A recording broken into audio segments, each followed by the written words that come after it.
All right, so this is my 2023 TRX Ram Hellcat truck. It has 702 horsepower, 650 foot-pounds of torque, enough to piss off every bleeding heart liberal in your fucking town. Yes, it is that amazing. It is muscular, it is aggressive, it is loud, it is brash, it does not apologize for its 10 miles to the gallon. No, it doesn't do any of that. It doesn't do any of that. It doesn't give a fuck about what you think about it, how big it is, how loud it is, and how blue it is. I mean, the color of this truck is just absolutely stunning. This is called Hydro Blue. And we just actually learned a couple of days ago that they are no longer making the TRX. So I got in at the end of the run. I think they're going to stop in December. That's what they're saying. So, the Hellcat motor gets retired this year. I don't think they're going to be doing Durangos or the Trackhawks anymore. So I had to get in on this. I ordered it a little under a year ago. And I've had the Challenger. I've had the Charger. So this was the next one in the Hellcat trilogy that I had to own. I've never owned a truck before. And when I mean a truck, I'm not talking like an SUV or, I'm sorry, I'm getting bit up by mosquitoes like crazy.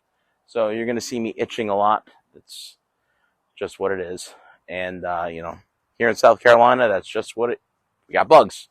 That's it. So anyways, I had to own this one. I've never had a real truck before. And again, what I was saying by like a real truck, not an SUV, not a Durango or anything like that. I'm talking about like a real truck, a man's truck. I mean, and this is pretty fucking masculine. I don't really need this to validate who I am as a man, or that I am a man, or how big my is. It's average. I'm Jewish. But, my God, is it fucking amazing.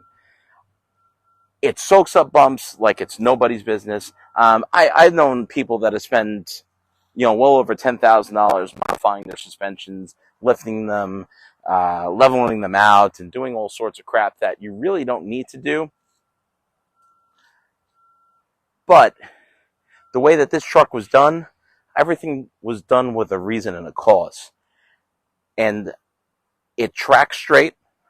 It doesn't bounce all over the place when you go over bumps and imperfections on the road. It soaks them up like it's supposed to. I've driven lifted trucks that you hit one bump in the road and they're fucking all over the place. You've heard the term death wobble, and I've experienced that a number of times. And it made me afraid for what this thing was going to drive like. And it surprised me at every turn, every step of the way. From driving it back from the dealership, 480 miles. I actually made it back on what would have been one tank of gas. I got 15 miles to the gallon with it on the highway.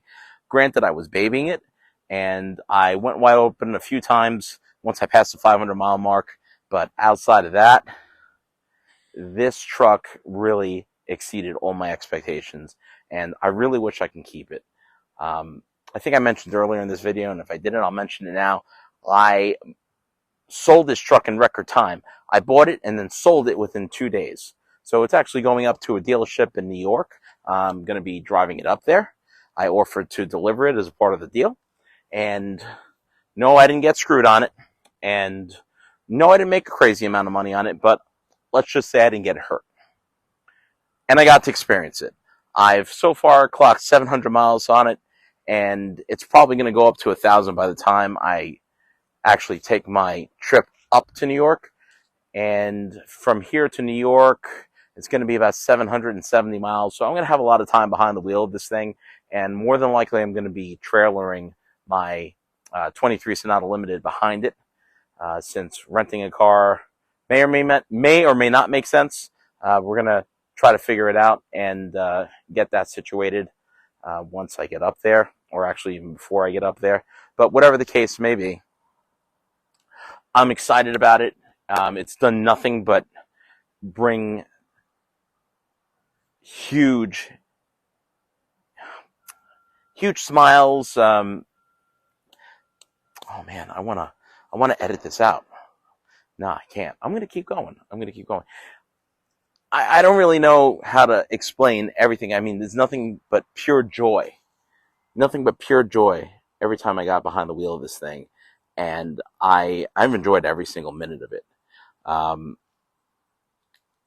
the sound system, though, let me tell you something. That's one of the things that surprised me about the interior the most. I love a good sound system. I'm an audiophile. I have been since I was a kid, as far back as I can remember. I've always loved clarity. I like to be able to hear the highs and hear the separation of the instruments. And that was a big thing for me, and this sound system knocked it out of the park. The Harman Kardon 19 speaker sound system, fantastic. The chef's kiss. The chef's kiss. No complaints there. Tires, as aggressive as they are, they're not even really that loud on the road. And I gotta say, really quiet considering what it is. Really quiet on the road. The exhaust is whisper quiet. Once you get onto the highway, when you're doing over 70, you don't hear it until you romp on it. And that's when all hell breaks loose. And I love that. I love that because I don't want to have to hear a drone when I'm driving. It gets tiring after a while. I mean, I want to hear something, but I don't want to hear drone for, 5, 6, 700 miles. I'd rather hear nothing. And then when I get on it, the fucking gates of hell open up. And that's the best part about how they tuned this truck. Everything that they did had purpose. Everything that they did had purpose. And I can't thank Stellantis for, I can't thank them enough for making this truck, for making the Hellcat line, period. For making this fucking motor. The motor is unbelievable. And, oh man, itchy. Anyways, so the motor's unbelievable. All the vehicles that you put the motor into have been perfectly well executed. And really, there's not a thing that I would change about everything. And, the biggest thing that I see, that I could take away from this is that I'm terribly sad that it's over, but I can smile because it did happen. I think that's really what we should all do. We should be happy that this happened. Think about it. 30 years ago, if you had a car with 190, 200 horsepower, it wasn't that bad. If you had a full-size car with 200 horsepower, 230, 240 horsepower, that wasn't bad at all. Now, we have trucks with 700 horsepower. It's fucking insane. It's fucking insane. Well, anyways, I'm going to cut this short. I think this video was terrible, but I'm not going to edit it, and I'm going to post it as it is and leave it up for comments, criticism, and critique. That's kind of, yeah, well, take care.